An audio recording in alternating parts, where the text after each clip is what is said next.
মুসলমান ভাইরা আমার, আল্লাহর নবী হযরতে মূসা কালিমুল্লাহ আলাইহিস সালাম একদিন তিনি রাস্তা দিয়ে চলে যাচ্ছেন, তুর পাহাড়ে যাবেন বলে। যেতে যেতে আল্লাহর নবী মূসা কালিমুল্লাহ দেখতে পাচ্ছেন অনেকগুলো ভেড়া, অনেকগুলো ছাগলকে ছেড়ে দিয়ে একটা রাখাল মানুষ, একটা রাখাল ছেলে আল্লাহর ধ্যানে মগ্ন হয়ে আছে।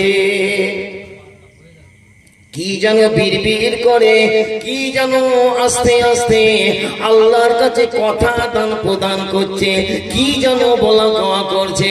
আল্লাহর নবী হযরতে মূসা কালিমুল্লাহ ওই রাখাল ছেলেটার পাশে দাঁড়িয়ে দাঁড়িয়ে একটু আড়ালে দাঁড়িয়ে দাঁড়িয়ে শুনতে লেগেছেন যে এই রাখাল মানুষটা আল্লাহর সাথে কি বলা বলি করে, কি বলছে। ওই রাখাল ছেলেটা আমার আল্লাহর প্রেমে পাগল হয়ে গিয়ে বলছে, ওগো আল্লাহ, আমি তোমাকে কবে পাবো? একবার জোরে সুবহানাল্লাহ। প্রেম কাকে বলে? ওগো আল্লাহ, তুমি একবার দয়া করে আমার কাছে এসো। ওগো আল্লাহ, যদি তুমি দয়া করে একবার আমার কাছে আসো, আমি চিরুনি দিয়ে তোমার মাথার চুলগুলো আঁচড়ে দেবো। ওগো আল্লাহ, আমার বকরির দুধ দুয়ে আমি পাতার ঠোঙাতে দুধ দিয়ে তোমাকে পান করাবো, তোমার হাত পা টিপে দেবো, তোমার আমি সেবা করবো, খেদমত করবো। আল্লাহ গো, যদি তুমি একবার দয়া করে আমার কাছে আসো। আল্লাহ নবী মূসা দেখছে, রে বাপ রে বাপ, কি কথা বলছে আল্লাহকে। আল্লাহ আবার খাওয়া দাওয়া করে নাকি? দুধ খাওয়াবে বলছে? হ্যাঁ, আল্লাহ আবার খাওয়া দাওয়া করে? আল্লাহর আবার মাথার আমাদের চুল আছে নাকি? চুল আছে দেবে? সর্বনাশ, এ তো কুফরি বাক্য বলছে, এ তো কুফরি বাক্য বলছে, এ তো বললে ঈমান চলে যাবে।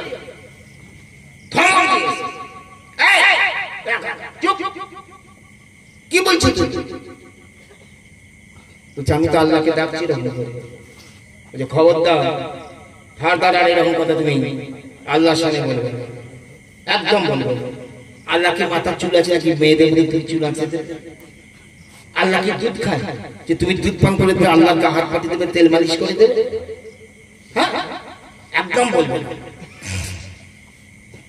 বেচারাই আল্লাহর প্রেমিক ওই রাখাল ছেলেটা তিনি মনে মনে মুসরে পড়েছেন, ভেঙে পড়েছেন। আহারে, আমি জবান দিয়ে আল্লাহর শানে কি এমন কথা বলে দিলাম। জমানার পয়গম্বর, জমানার নবী হযরতে মূসা কালিমুল্লাহ আমাকে হুমকি দিয়ে গেলেন, হুঙ্কারে দিয়ে গেলেন, আমাকে হুঁশিয়ার করে গেলেন, আল্লাহর সম্বন্ধে নাকি এসব ভাষাগুলো বলা চলবে না। মৌলানা রুম মুসলিমে লিখেছেন ঘটনা, এই হাদিস মুসলিম শরীফ। বেচারা রাখাল ছেলে কেঁদে হায়রান হয়ে যায়, আল্লাহর কাছে কাঁদে, আল্লাহ গো, আমি কি বলেছি তোমার সম্পর্কে? আমি জানি না, আমি যে তোমাকে বড় ভালোবাসি, আমি যে তোমাকে একবার কাছে পেলে আমি তোমার কেমন করে খেদমত করতাম। কিন্তু জমানার পয়গম্বর, জমানার নবী হযরতে মূসা কালিমুল্লাহ তিনি আমাকে হুঁশিয়ার করে গেলেন যে আল্লাহ সম্পর্কে এসব ভাষাগুলো নাকি প্রয়োগ করা যাবে না। খুব এদিকে নবী মূসা কালিমুল্লাহ তুর পাহাড়ে চলে গেছে। এমন সময় আমার আল্লাহ রব্বুল আলামিন আমার আল্লাহর নবী মূসাকে ডেকে বলে, কারণ আল্লাহর নবী মূসা আল্লাহর সঙ্গে কালাম করতেন, আল্লাহর সঙ্গে কথা বলতেন, এই জন্য তার লকব বা উপাধি হলো কালিমুল্লাহ।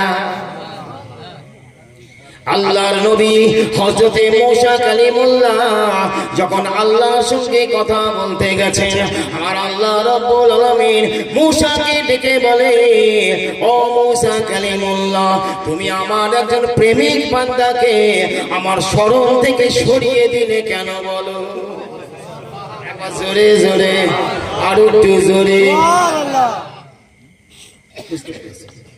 সরিয়ে দিলে আল্লাহর নবী মুসা আল্লাহকে বলে, আল্লাহ ওই রাখাল ছেলেটা তোমার সম্পর্কে এমন কিছু ভাষা বলছিল। আল্লাহ তোমার তন্দ্রা নাই, তোমার নিদ্রা নাই, আমাদের মতন দেহ তো তোমার নাই, আমাদের মতন চুল তো তোমার নাই, কিন্তু ওই রাখাল ছেলেটা বলছে আল্লাহ তুমি এসো, তোমার মাথার চুল আঁচড়ে দেব, তোমার হাত পা টিপে দেব, আমি আমার বকরির দুগ্ধ দহন করে পাতার ঠোঙাতে আল্লাহ তোমাকে পান করাবো। আল্লাহ তুমি দয়া করে একবার আমার কাছে আসো। এইসব কথা বলছিল যেগুলো তোমার সামনে বলা চলে না, তোমার সম্পর্কে বলা চলে না। আমি নবী মুসা এই জন্য ওই রাখাল ছেলেটাকে সাবধান করে দিয়েছিলাম, খবরদার খবরদার আল্লাহ সম্পর্কে সব ভাষা বলবে না। তখন আমার আল্লাহ রাব্বুল আলামিন নবী মুসা কালিমুল্লাহকে বলেছিলেন, ও নবী মুসা কালিমুল্লাহ, যাও যাও যাও, আমার ওই বান্দা ভেঙে পড়েছে, মুসরে পড়েছে, বড় দুঃখী ভারাক্রান্ত হয়ে পড়েছে, কেঁদে গড়াগড়ি করছে রে মুসা, তুমি জলদি করে চলে যাও, গিয়ে আমার ওই বান্দাকে বলে দাও, আমার প্রেমিক বান্দাকে বলে দাও, তুমি যেভাবে আল্লাহকে বলছিলে ওইভাবে বলতে থাকো। একটা জোরে জোরে বলে সুবহানাল্লাহ। বুঝতে পেরেছেন প্রেমের ফতোয়া? ফতোয়াবাজি করছো। আর তরিকতের লাইনটা হলো প্রেম, ঠিক কি না? এটা যে প্রেম, ইশক, মুহাব্বত। যারা তরিকতের মানুষ, আল্লাহু আকবার, তারা নবীকে বন্ধু রূপে পেতে চায়, আল্লাহকে বন্ধু রূপে পেতে চায়। তরিকতের মানুষের বন্ধু ওই চুরুটখোর, মদখোর, তাসখোর, তাসের আড্ডায়, জুয়ার আড্ডায় বসে ওই সব লোকেরা তরিকতের লোকের বন্ধু হয় না।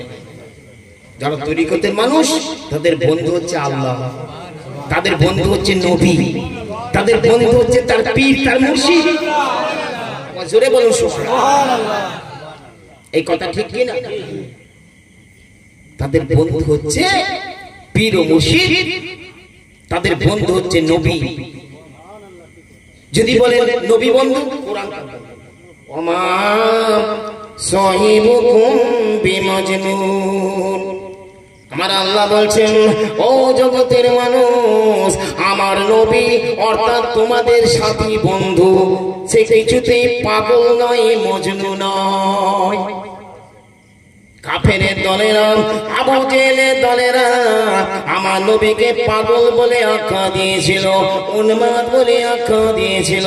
তার জবাবেতে আমার আল্লাহ বলে দিলেন, ওমা সাহিবুকুম বিমাজনুন, নিশ্চয় তোমাদের বন্ধু পাগল নয়। নবীকে বন্ধু বললেন আল্লাহ। দেখেছে, এ হচ্ছে প্রেম। আহা, প্রেম এমন একটা জিনিস, মুহাব্বত এমন একটা জিনিস, বুঝতে